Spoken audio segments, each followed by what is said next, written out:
مرحبا يا اخوان.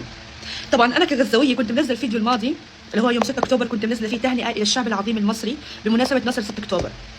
انصدمت من كميه التعليقات حرفيا من الدول الاخرى.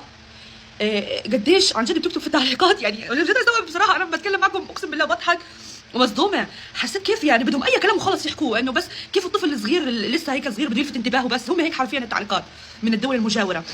فانصدمت. انا الحين بنزل يا اخوان عن نصر 6 اكتوبر وبهنئ الشعب العظيم بمناسبه نصر 6 اكتوبر اللي خلص نفسه من اللي ما يتسموش على قولتهم. فاستغربت يا اخوان اقسم بالله من كميه التعليقات الغريبه. طب انا يا اخوان الحين قاعده بتكلم عن مصر، انتوا شو دخل امكم في الفيديو؟ يعني انا جد مش قادره استوعب. يعني ما شاء الله مصر بقوتها وبعظمتها وبجبروتها ذكائها تمام قدرت تعمل يوم ذكرى إلها، يوم نصر 6 اكتوبر، لانها انتصرت.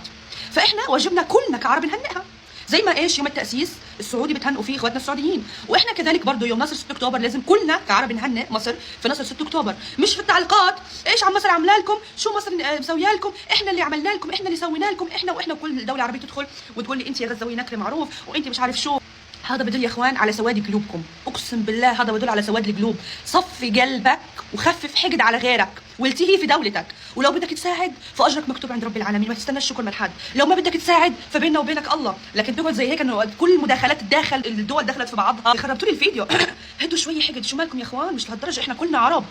انا هسه عرفت احنا ليش اليوم ما انتصرنا في غزه. الجول والعيد هذا ملوش اي 60 لازمه، هذا كله عقول مراهقين فقط.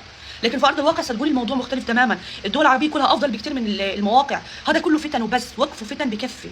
تعيش مصر العظيمه، وكل ان شاء الله 6 اكتوبر لازم نحتفل كلنا فيها ونهنئ الشعب المصري العظيم. واللي بيقول لك قد قالها الامير بندر في التعليقات، قل له الامير قالها اقوال لكن الرئيس افعال، ونهايه الحرب كانت على ايده.